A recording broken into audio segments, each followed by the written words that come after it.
धैर्य और रणनीति से लड़ी गई लड़ाइयां बिना गोली चले भी जीती जाती हैं और आज भारत ने बिल्कुल ऐसी ही एक लड़ाई जीत ली है। ये जीत किसी युद्ध के मैदान में नहीं बल्कि डिप्लोमेसी, बैक चैनल टॉक्स और रणनीतिक धैर्य के जरिए हासिल हुई है। भारत ने चीन से 1000 स्क्वायर किलोमीटर के करीब जमीन वापस ले ली है और ये बात अफवाह नहीं बल्कि भारतीय सेना के पूर्व लेफ्टिनेंट जनरल हितेश भल्ला के इंटरव्यू से कंफर्म हो चुकी है। बड़ा सख्त एक्शन लिया है, बहुत ही सख्त एक्शन लिया है। इंडियन समझते हैं कि ये अगर हम आज सख्त एक्शन नहीं लेते या आज ये चीजें नहीं करते तो ये फिर मसला हमेशा के लिए रहेगा, ये मसला खत्म नहीं होगा भाई। ये आज अगर इंडिया समझता है आज अगर टफ टाइम देंगे हम चाइनीज को तो तब जाके हम अपने मसले हल करवाएंगे। कल लेफ्टिनेंट जनरल हितेश भल्ला का इंटरव्यू आया। उस इंटरव्यू के अंदर कुछ चीजें बोली गई जिससे पता चला कि भाई साहब we have basically got 1000 kilometres of our territory, 1000 square kilometres of our territory जो देप्सांग प्लेन में और देमचौक में, let me just say this very very clearly, 2012 से मिसिंग है। फॉर दोस्त आप ये देखिए कि किस तरीके से दोस्तों ये टसल एक बार फिर बॉर्डर को लेके उठ रहा है। पिछली बार आपने देखा था क्या गलवान में हुआ था, क्या गलवान दोबारा होने वाला है, गलवान जैसी एक सूरत सामने आने वाली है। बताऊं कि बेसिकली मसला है क्या ये इंडिया और इन दोनों चाइना का। देखिए पहली बात मैं आपको बताता हूं कि ये जो कोर डिसएग्रीमेंट है दोनों मुल्कों का, इसमें बहुत सारे फैक्टर्स हैं। हिस्ट्री का इशू है, बॉर्डर का इशू है, एथनिसिटी के इशू हैं, जियोपॉलिटिकल इश्यूज हैं। वापस दे दी गई है। And as a matter of fact ये पता चल रहा है कि full patrolling rights have been given to both the countries, जो एक नॉर्म रहा है। दोस्तों, जब इतिहास लिखा जाता है तो उसमें सिर्फ गोलियों की आवाज नहीं होती, कई बार खामोशी सबसे बड़ा हथियार बनती है। और आज भारत की रणनीति ने यही साबित कर दिया है। बिना किसी युद्ध, बिना किसी उकसावे और बिना किसी जल्दबाजी के भारत ने वह हासिल किया है जिसे दुनिया असंभव मान रही थी। यह कहानी सिर्फ जमीन की वापसी की नहीं है बल्कि धैर्य, दूरदृष्टि और रणनीतिक समझ की जीत की कहानी है। पिछले कई वर्षों से पूर्वी लद्दाख के कुछ इलाकों में भारतीय गतिविधियां सीमित थीं, लेकिन हालात अचानक नहीं बदले बल्कि एक सोची समझी नीति के तहत बदले। भारत ने न तो शोर मचाया, न ही आक्रामक बयानबाजी की, बल्कि कूटनीति, संवाद और वैश्विक मंचों पर संतुलित रवैये के जरिए दबाव बनाया। यही वजह है कि आज जमीनी हालात पहले से अलग नजर आ रहे हैं। यह बदलाव किसी एक रात में नहीं आया बल्कि वर्षों की रणनीतिक तैयारी और संयम का नतीजा है। लेकिन दोस्तों, इस पूरी प्रक्रिया में एक ऐसा मोड़ भी आया जिसने समीकरण पूरी तरह बदल दिए, और यही मोड़ इस कहानी को और भी ज्यादा दिलचस्प बना देता है, जिसे जानना आपके लिए बेहद जरूरी है। भारत के पूर्व लेफ्टिनेंट जनरल हितेश भल्ला ने न्यूज 18 को दिए इंटरव्यू में साफ कहा कि जिस 1000 स्क्वायर किलोमीटर इलाके में भारत के पेट्रोलिंग राइट्स रोक दिए गए थे वो अब 2024 के बाद पूरी तरह रिस्टोर हो चुके हैं। ये इलाका मुख्य रूप से देप्सांग प्लेन्स, डेमचौक के अंदर आता है। ये वही इलाका है जिसे लेकर 2020 के बाद ये कहा जा रहा था कि चीन ने भारत की जमीन छीन ली है। बड़ा सख्त एक्शन लिया है, बहुत ही सख्त एक्शन लिया है। इंडियन समझते हैं कि ये अगर हम आज सख्त एक्शन नहीं लेते या आज ये चीजें नहीं करते तो ये फिर मसला हमेशा के लिए रहेगा, ये मसला खत्म नहीं होगा भाई।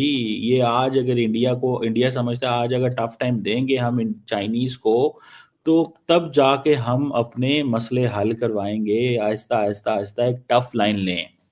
That's what I presume, that's what I see, that's what I realise. मुझे एटलीस्ट इसमें लगा। अब मैं आपको ये बताता हूँ कि बेसिकली मसला है क्या ये इंडिया और इन दोनों चाइना का।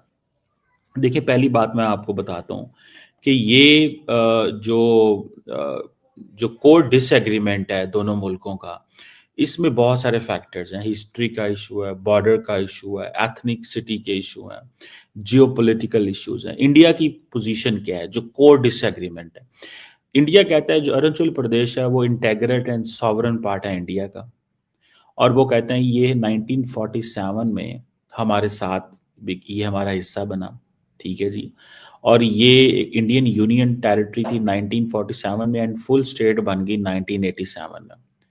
और वो कहते हैं जी यहाँ पे जो बॉर्डर है ये मैकमोहन लाइन जो है 1914 के मुताबिक है, और चाइना वो कहते हैं कि उसने एक्सेप्ट की हुई है दिस लाइन बहुत सारे ओकेजन्स में। कल लेफ्टिनेंट जनरल हितेश भल्ला का इंटरव्यू आया। उस इंटरव्यू के अंदर कुछ चीजें बोली गई जिससे पता चला कि भाई साहब we have basically got 1000 kilometres of our territory, 1000 square kilometres of our territory, जो देप्सांग प्लेन में और देमचौक में, let me just say this very very clearly, 2012 से मिसिंग है। फॉर दोज पीपल जो आज रो रहे हैं और रोते रहते हैं सारा टाइम, स्पेशली कुछ लोग जो पॉलिटिकली मोटिवेटेड हैं, चाइना के सामने झुकने वाले, आज वो हमको अमेरिका और चाइना के बारे में फॉरेन पॉलिसी सिखाते हैं। बट इन एनी केस, जो एक टेरिटरी आपके पास आपके कहीं पे भी पेट्रोलिंग राइट्स में नहीं थी, वो 2024 अक्टूबर 21 तारीख को आपके पास वापस दे दी गई है। And as a matter of fact ये पता चल रहा है कि full patrolling rights have been given to both the countries,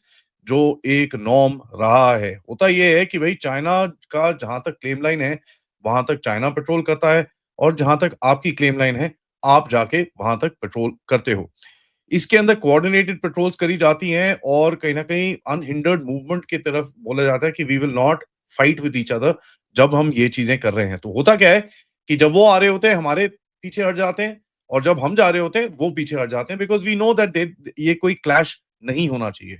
total area 982 square kilometres जो आपका देप्सांग के अंदर, और देमचौक के अंदर 56 स्क्वायर किलोमीटर्स। लोग इसको 2020 बोलते हैं, लेकिन people need to read history to realise कि साहब ये 2012 से गायब है। एंड जो आज हमारे टी शर्ट वाले भैया, sorry I am also wearing a T shirt, but by the way जो टी शर्ट वाले भैया सडनली लद्दाख पहुंच जाते हैं, वहां बोलते हैं ओ जी ग्रेजिंग ग्राउंड चले गया, ये चले गया, वो चले गया। It's all a farce. Grazing ground के अंदर there is no loss. As a matter of fact वो पूरा चीज अब रिस्टोर कर चुके हैं। चटगांग के अंदर, कंजुक के अंदर, ककचुन के अंदर, उसके बाद देमचौक के अंदर ये चीजें पूरी तरह से रिस्टोर हो। दोस्तों, अगर इस पूरे घटनाक्रम को गहराई से देखा जाए तो साफ समझ आता है कि यह सिर्फ सीमा से जुड़ा मामला नहीं था, बल्कि भरोसे, दबाव और अंतर्राष्ट्रीय संतुलन की परीक्षा थी। भारत ने यह साबित किया कि राष्ट्रीय हित सिर्फ ताकत दिखाने से नहीं, बल्कि सही समय पर सही चाल चलने से सुरक्षित होते हैं। जहां कई देश तुरंत प्रतिक्रिया देकर हालात बिगाड़ लेते हैं, वहीं भारत ने रणनीतिक धैर्य को अपना सबसे बड़ा हथियार बनाया। वर्षों तक चले संवाद, सैन्य स्तर की बातचीत और वैश्विक मंचों पर संतुलित लेकिन स्पष्ट संदेश ने यह दिखा दिया कि भारत अब प्रतिक्रियावादी नहीं, बल्कि निर्णायक सोच रखने वाला देश है। यही वजह है कि आज जमीनी स्तर पर स्थिति में सकारात्मक बदलाव दिखाई देता है।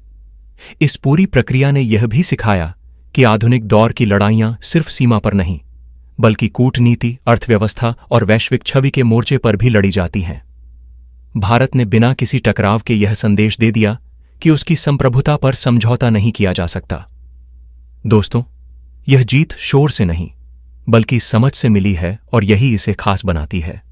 आने वाले समय में यह उदाहरण दुनिया को बताएगा कि स्थिर नेतृत्व और स्पष्ट नीति कैसे बड़े से बड़े दबाव को संतुलन में ला सकती है। अगर आपको ऐसे ही विश्लेषण पसंद आते हैं तो वीडियो को लाइक करें, चैनल को सब्सक्राइब करें और अपनी राय कमेंट में जरूर साझा करें, क्योंकि आपकी सहभागिता ही हमें और बेहतर कंटेंट लाने की प्रेरणा देती है।